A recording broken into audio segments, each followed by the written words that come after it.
Hello friends, Bhargav's kitchen में आपનું સ્વાગત છે। હું છું આપનો દોસ્ત ભાર્ગવ જોશી।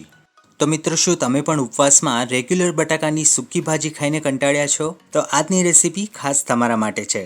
આજે આપણે બનાવવા જઈ રહ્યા છે બિલકુલ નવી જ રીતથી અને ખૂબ જ સરળતાથી તૈયાર થઈ જાય તેવી કાચા કેળા અને બટાકાની સૂકી ભાજી।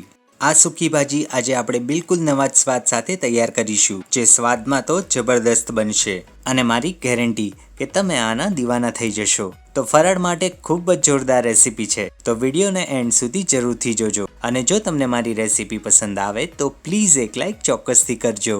તો ચાલો રેસીપીની શરૂઆત કરીએ। જો તમે મારી ચેનલ પર નવા હો તો ચેનલને સબસ્ક્રાઇબ કરી દો અને બેલ આઇકન પર ક્લિક કરી દો, જેથી આવનારી મારી દરેક રેસીપીની નોટિફિકેશન તમને મળતી રહે। કાચા કેળા અને બટાકાની સૂકી ભાજી બનાવવા માટે મેં અહીં 4 નંગ કાચા કેળા લીધા છે। કેળા આપણે મોટી સાઇઝના અને ઓછા ડાઘવાળા હોય એવા જ લેવાના છે અને બધા જ કેળાને આ રીતના મીડિયમ સાઇઝના કટ કરી લીધા છે। હવે સૂકી ભાજી માટે આપણે એકદમ સ્પેશિયલ મસાલો તૈયાર કરીશું, જેનાથી આ ભાજીનો સ્વાદ મલ્ટિપલ લેવલ પર એનહાન્સ થઈ જશે। જેના માટે એક પેનમાં 1 ચમચી જીરું, 1 ચમચી સૂકા ધાણા, 1 ચમચી વરિયાળી અને 8 થી 10 નંગ મરી ઉમેરીશું અને 1 મિનિટ સુધી તેને સ્લો ફ્લેમ પર શેકી લઈશું।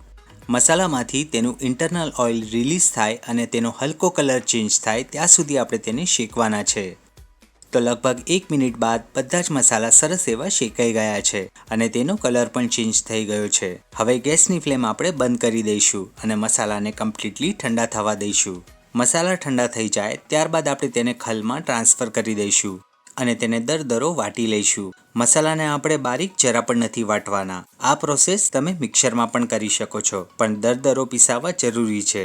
તો અહીં મસાલા બરાબર વાટી લીધા છે અને જોઈ લો, આ જ રીતનો આપણે તેને દરદરો રાખવાના છે।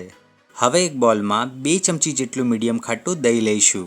તેમાં 2 ચમચી જેટલો તૈયાર કરેલો મસાલો એડ કરીશું, 1 ચમચી ખાંડ અને સ્વાદ અનુસાર મીઠું એડ કરી બધું જ બરાબર મિક્સ કરી લઈશું। તો મિત્રો, બસ આટલા જ મસાલામાંથી આપણે ભાજી તૈયાર કરીશું। તો બધું જ બરાબર અહીં મિક્સ થઈ ગયું છે। હવે આપણે ભાજી બનાવવાની તૈયારી કરીશું, જેના માટે એક પેનમાં 3 થી 4 ચમચી જેટલું તેલ લઈશું। તેલ ગરમ થાય ત્યારબાદ તેમાં અડધી ચમચી જીરું, 8 થી 10 કટ કરેલા લીમડાના પાન, 2 નંગ ઝીણા સમારેલા લીલા મરચાં અને અડધી ચમચી આદુની છીણ એડ કરી સ્લો ટુ મીડિયમ ફ્લેમ પર 30 થી 40 સેકન્ડ સુધી સાંતળી લઈશું।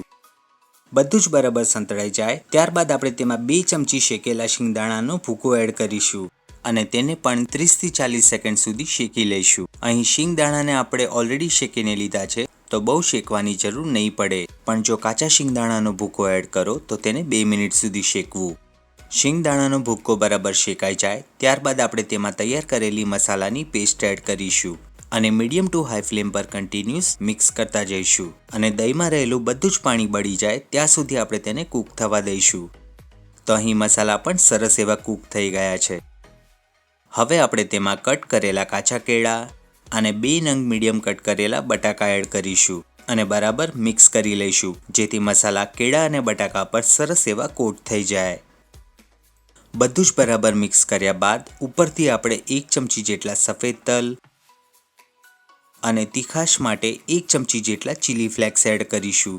ચીલી ફ્લેક્સની જગ્યાએ તમે લાલ મરચું પાવડરનો પણ ઉપયોગ કરી શકો છો, પણ સૌથી ઇમ્પોર્ટન્ટ વાત કે ભાજીનો કલર ચેન્જ નહીં થાય। હવે ઢાંકીને આપણે સ્લો ટુ મીડિયમ ફ્લેમ પર 5 થી 7 મિનિટ સુધી પકવા દઈશું। અહીં પાણીનો ઉપયોગ આપણે જરા પણ નથી કરવાનો। તો લગભગ 7 મિનિટ જેવો સમય થઈ ગયો છે। એકવાર આપણે તેને ચેક કરી લઈએ। પહેલાં તો તલ અને ચીલી ફ્લેક્સને ભાજી સાથે બરાબર મિક્સ કરી લઈએ। હવે કેળાને આપણે ચેક કરી લઈએ તો કેળું એકદમ ઇઝીલી કટ થઈ જાય છે, મતલબ આપણી ભાજી પરફેક્ટલી કૂક થઈ ગઈ છે। હવે છેલ્લે ઉપરથી અડધા લીંબુનો રસ અને થોડી કોથમરી ભભરાવીશું। તો અહીં ફરાળ માટે એકદમ ટેસ્ટી સૂકી ભાજી બનીને તૈયાર થઈ ગઈ અને ભાજીનું ટેક્સચર જોઈ લો, મસાલો સરસ એવો કોટ થઈ ગયો છે અને જોતાં જ ખાવાનું મન થઈ જાય એવી ભાજી તૈયાર થઈ છે। હવે આપણે તેને ગરમા ગરમ સર્વ કરીશું। બતાવેલા માપથી જો તમે આ ભાજી બનાવશો તો 2 થી 3 વ્યક્તિ આરામથી ખાઈ શકશે। આ ભાજીને દહીં સાથે અથવા તો ફરાળી થેપલા સાથે ખાવાની ખૂબ જ મજા આવે છે। આશા રાખું છું કે આજની રેસીપી તમને અવશ્ય પસંદ આવી હશે, અને જો પસંદ આવી હોય તો આ વિડીયોને લાઈક અને તમારા ફ્રેન્ડ્સ અને ફેમિલી સાથે શેર ચોક્કસથી કરજો. અને આવી જ અવનવી અને સ્વાદિષ્ટ રેસીપી જોવા માટે પ્લીઝ પ્લીઝ પ્લીઝ ચેનલને સબસ્ક્રાઈબ ફટાફટ કરી દો. મળીશું પાછા આવી અવનવી રેસીપી સાથે. ત્યાં સુધી ખાઓ અને ખુશ રહો. જય માતાજી.